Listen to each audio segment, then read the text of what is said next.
Assalamualaikum warahmatullahi wabarakatuh. Tajuk kajian kami iaitu kajian pembuatan sambal bilis Roselle SBR sebagai produk makanan sedia dimakan. Nama saya Heriani binti Abdullah selaku pembentang bagi tajuk pendidikan kali ini, dan rakan pendidik bersama saya iaitu Encik Mat Asri bin Hashim. Kami dari Kolej Komuniti Bandar Penawar. Berikut adalah isi kandungan penyelidikan kami yang terdiri daripada pengenalan, penyataan masalah, objektif kajian, kajian literatur, metodologi, dapatan kajian dan juga kesimpulan. Pengenalan dari segi daya cipta. Daya cipta merupakan salah satu tonggak utama dalam Malaysia Madani dan diguna pakai untuk kajian pembangunan sambal bilis Roselle. Kreativiti menyumbang kepada usaha kami dalam mencipta makanan sambal yang diinovasi daripada buah Roselle. Keupayaan kami mencipta produk makanan dari hasil kebun berpunca dari peluang memperolehi hasil pertanian yang banyak dari kebun kampus Kolej Komuniti Bandar Penawar. Dari segi sistem penanaman, kami menanam pokok Roselle dan cili padi menggunakan kaedah dan penjagaan yang mudah diuruskan, iaitu secara sistem fertigasi untuk lada dan Roselle secara tradisional. Penyataan masalah. Disebabkan hasil kebun yang terlalu banyak, maka berlaku lambakan hasil kebun yang begitu besar di kampus Kolej Komuniti Bandar Penawar sehingga mendorong berlakunya pembaziran. Ia berpunca daripada kelewatan untuk memasarkan hasil-hasil kebun tersebut. Kengkangan masa juga antara faktor yang menyebabkan kesukaran kami untuk memasarkan produk kebun kampus kepada komuniti setempat.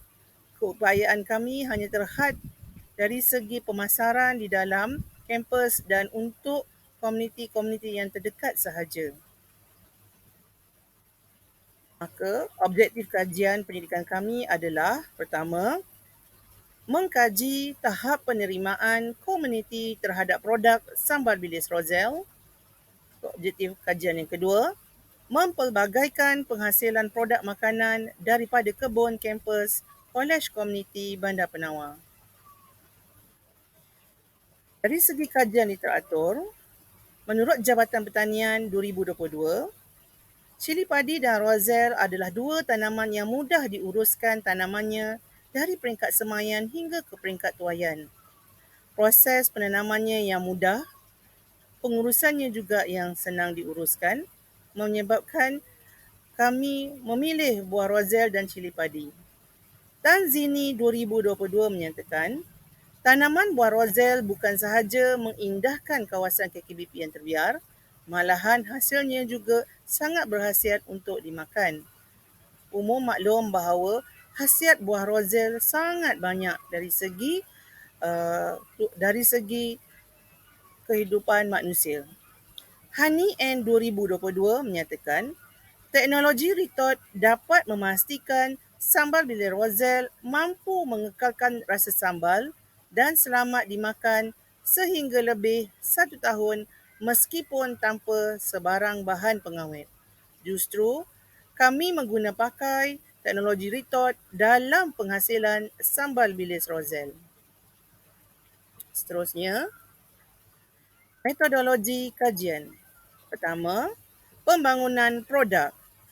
Kerjasama pelbagai jabatan kerajaan dan industri makanan merupakan formulasi sambal bilis Roselle tersendiri di samping penggunaan teknologi retort. Metodologi yang kedua adalah dari segi populasi dan sampel.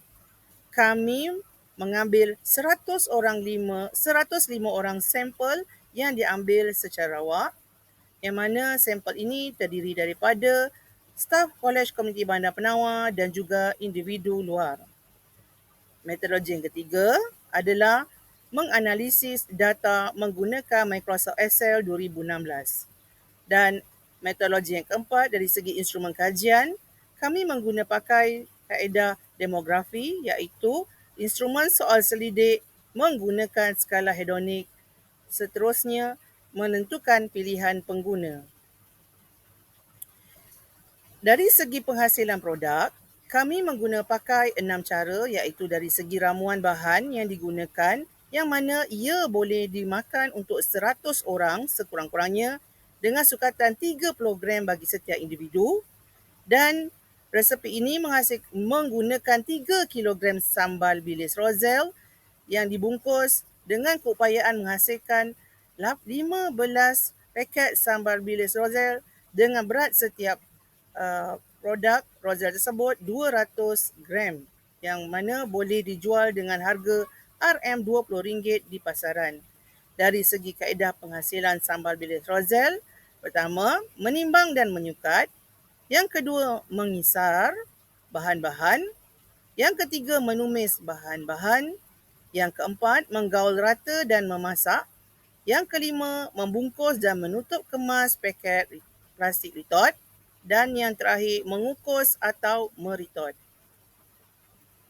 Seterusnya, dari segi dapatan kajian, apa yang kami perolehi adalah ciri-ciri deria yang dinilai dari segi rasa manis, rasa masin, pedas dan masam.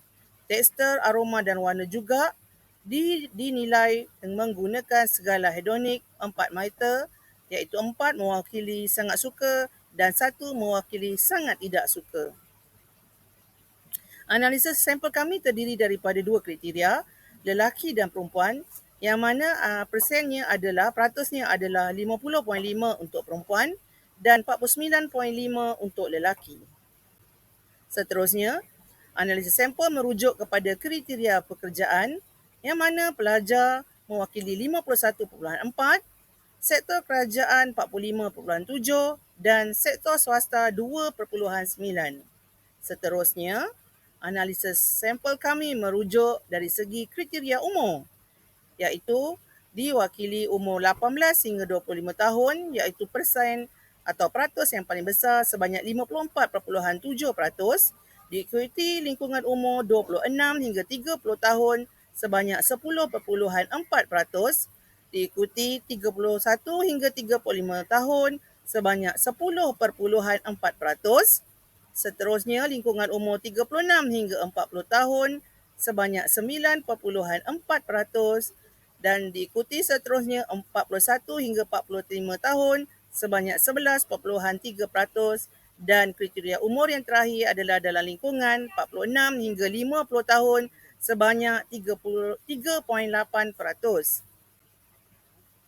Analisis sampel kami memperolehi skor minimum responden iaitu dari segi rasa sebanyak 3.79, tekstur 3.82, aroma 3.82, warna 3.84 dan dari segi keseluruhan adalah 3.83. Dari sini kita boleh lihat betapa kebanyakan semua sampel-sampel kami merasakan SBR ataupun sambal bilis Roselle boleh diterima.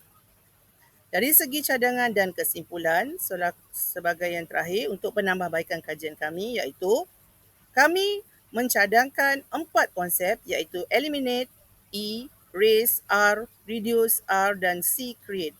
Yang mana eliminate mewakili iaitu menghapuskan segala masalah lambatkan buah semasa musim penuaian dan masalah kesukaran pemasaran buah mentah di pasaran. Raise adalah meningkatkan tahap penggunaan maksima hasil tanaman dengan cara mempelbagaikan produk serta mengoptimumkan hasil buah mentah kepada lain-lain keperluan alam. Reduce, mengurangkan pembaziran buah yang berkulat selepas penuaian dan seterusnya boleh digunakan dalam campuran simen konkrit. Kajian ini masih lagi kami jalankan. Seterusnya, create, iaitu kami mencipta produk lain berasaskan buah roselle dan cili di mana penciptaan produk ini membantu meningkatkan sumber kewangan sampingan. Begitulah antara cadangan yang akan kami laksanakan bagi penambahbaikan kajian sambal bilis Rozel. Dari segi kesimpulannya, sambal bilis Rozel merupakan produk makanan sedia dimakan yang mampu dijual di pasaran berdasarkan hasil analisis yang telah kami tayangkan sebentar tadi. Ya, kerana hasilnya yang cemerlang dari segi perolehan min yang kami perolehi menunjukkan bahawa rata-rata pengguna merasakan sambal bilis Rozel kami ini sedap untuk dimakan. Sifatnya yang mudah dibawa ke mana-mana adalah sangat menjadi perhatian pengguna. Sekian sahaja pembentangan kami berkaitan penyelidikan produk sambal bilis Rozel. Kami mengharapkan agar pembentangan kami ini dapat diterima oleh tuan-tuan dan puan-puan. Sekian, terima kasih.